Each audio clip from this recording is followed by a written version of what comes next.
আসসালামু আলাইকুম। তৃতীয় শ্রেণীর সুপ্রিয় শিক্ষার্থীবৃন্দ, আশা করছি তোমরা সকলে ভালো আছো। গত পর্ব পর্যন্ত আমরা তোমাদের 36 নম্বর পৃষ্ঠা পর্যন্ত আলোচনা করেছি। এখন আলোচনা করব তোমাদের বই 37 নম্বর পৃষ্ঠা থেকে যোগ ও বিয়োগের সম্পর্ক। এখান থেকে আমরা ধারাবাহিকভাবে আলোচনা করব যোগ বিয়োগের সম্পর্ক। গত পর্বগুলোতে আমরা আলাদা করে যোগ আলাদা করে বিয়োগ শিখেছি। এখন একসাথে দুটিই থাকবে, যোগ এবং বিয়োগ। এটির সম্পর্কগুলো আমরা জেনে নিব। যোগ ও বিয়োগের মধ্যে কোনো সম্পর্ক আছে কি? আমরা দ্বিতীয় শ্রেণীতে পড়েছি। তোমার মনে পড়ছে কি? আমরা নিচের প্রশ্ন সমাধান করি। আমাদের কিছু আপেল ছিল, তা থেকে 6টি বিক্রি করার পর আমাদের এখন 8টি আপেল আছে। প্রথমে আমাদের কতগুলো আপেল ছিল? তাহলে এখন আছে 8টি আপেল, বিক্রি করেছে 6টি, তাহলে মোট কয়টি? তাহলে যদি 8 আর 6 যোগ করি তাহলে কত হয়? 14। তাহলে আগে প্রথমে ওদের আপেল সংখ্যা ছিল কতটি? 14টি। এটি আমার মনে পড়েছে। আমরা হিসেব করি এভাবে, কতটি থেকে 6 বাদ দিলে 8টি থাকে। এভাবে করে আমরা এগুলো করতে পারি। নিচের মতো বিয়োগ ও যোগ বিপরীত প্রক্রিয়া। এখানে এই নামগুলো তোমাকে একটু মনে রাখতে হবে কোনটি কি। যেটি থেকে বিয়োগ করা হয় সেটি হলো বিয়োজন, যেটি বিয়োগ করে সেটি হলো বিয়োজ্য, আর যেটি বের হবে সেটি হলো বিয়োগফল। এই অঙ্কগুলো কিভাবে করতে পারবে তা আমরা নিচে বিস্তারিতভাবে আলোচনা করতে পারবো। এখন দেখো, এখানে এই কয়েকটি নিয়ম আছে, এগুলো তোমরা শিখে ফেলবে। বিয়োজন বিয়োগ বিয়োজ্য সমান সমান বিয়োগফল। আবার দেখো, বিয়োগফলকে যদি এখানে আনো তাহলে বিয়োগফল যোগ বিয়োজ্য সমান সমান বিয়োজন, বিয়োজন বিয়োগ বিয়োগফল, বিয়োজন বিয়োগ বিয়োগফল সমান সমান বিয়োজ্য। এগুলো তোমরা আহামরি অত দেখতে হবে না, আমরা সেগুলো করতে পারবো। এখানে অনেক প্র্যাকটিস দিয়েছে, এগুলো করলে মোটামুটি আমাদের হয়ে যাবে। খালি ঘর পূরণ করি। 42 থেকে যদি 9 যায় আর কত থাকে? তাহলে দেখো, এখানে 2 আছে, 2 থেকে 9 যাবে না। 4 থেকে 1 ধার নিলে কত হয়? 12। 12 থেকে 9 গেলে 3, তাহলে এখানে হবে 3।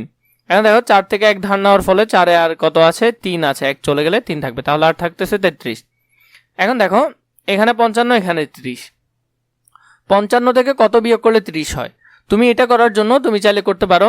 এরপর দেখো, এখানে আছে 54, এখানে আছে কত? 32। দেখো, এটি বিয়োগ আকারে আছে, আর বিয়োগ চিহ্ন যদি সমান চিহ্নের ওই পাশে যায় তাহলে যোগ করতে হবে। তাহলে আমরা 54-র সাথে 32 যোগ করি। 4 আর 2 যোগ করলে 6, 5 আর 3 যোগ করলে 8। তাহলে তুমি যদি 86 থেকে 32 বিয়োগ করো তুমি কত পাবে? 54 পাবে। এরপর দেখো, এখানে আছে 33, এখানে আছে 42।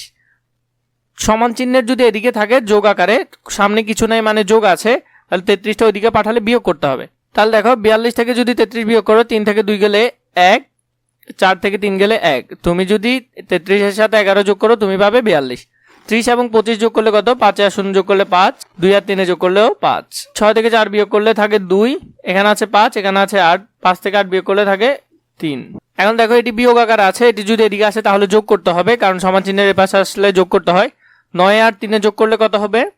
9 আর 3 যোগ করলে 12। 12-র কত? 2, হাতে আছে 1, সেটি আগেরটির সাথে যোগ করলে 4, তাহলে 42। তুমি যদি 42 থেকে 9 বিয়োগ করো তাহলে 42 থেকে যদি 33 বিয়োগ করো তাহলে আর কত থাকবে? 9 থাকবে। এখানে আছে 30, এখানে আছে 25। এখন দেখো, এটি 30টি এখানে বিয়োগ আকার আছে, এদিকে আসলে যোগ হয়ে যাবে সমান চিহ্নের এপারে। তাহলে 5 আর 0 যোগ করলে 5, আর এখানে কত আছে? এখানে আছে 2, এখানে আছে 3, 3 আর 2 যোগ করলেও 5। তাহলে 55 থেকে 30 বিয়োগ করলে আর 25 থাকবে।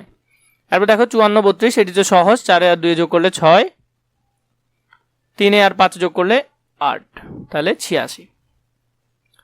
এরপর দেখো, ওরা কি বলেছে? একটি ট্রেনে 1637 জন যাত্রী ছিল। একটি স্টেশনে 856 জন যাত্রী নেমে গেল এবং 730 জন নতুন যাত্রী উঠল। এখন ট্রেনটিতে মোট কতজন যাত্রী আছে? প্রথমে দেখো, মোট যাত্রী থেকে একটি স্টেশনে এতজন যাত্রী নেমে যায়, তাহলে নেমে গেলে কি করতে হবে? বিয়োগ করতে হবে। বিয়োগ করার পর যা আসবে, এরপর দেখো নতুন করে উঠলো, তাহলে নতুন করে ট্রেনে উঠলে কি করতে হবে? যোগ করতে হবে। তাহলে একবার বিয়োগ করতে হবে, একবার যোগ করতে হবে। আমরা এটি করে দেখি। প্রথমে আমরা সংখ্যাটি থেকে বিয়োগ করলাম। বিয়োগ করার পর দেখো এখানে কত আসছে? 772 আসছে। এটির সাথে যদি আমরা আবার 730 যোগ করি তাহলে কত আছে? 1502। তাহলে সঠিক উত্তর হবে কত? এখন বর্তমানে ট্রেনে মানুষ আছে 1502 জন। এরপর দেখো 2 নম্বরে কি বলেছে?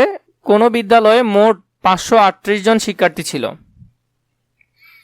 ওই বিদ্যালয়ে 125 জন নতুন শিক্ষার্থী ভর্তি হলো এবং 93 জন শিক্ষার্থী অন্য বিদ্যালয়ে চলে গেল। এখন বিদ্যালয়ে মোট শিক্ষার্থীর সংখ্যা আছে কত?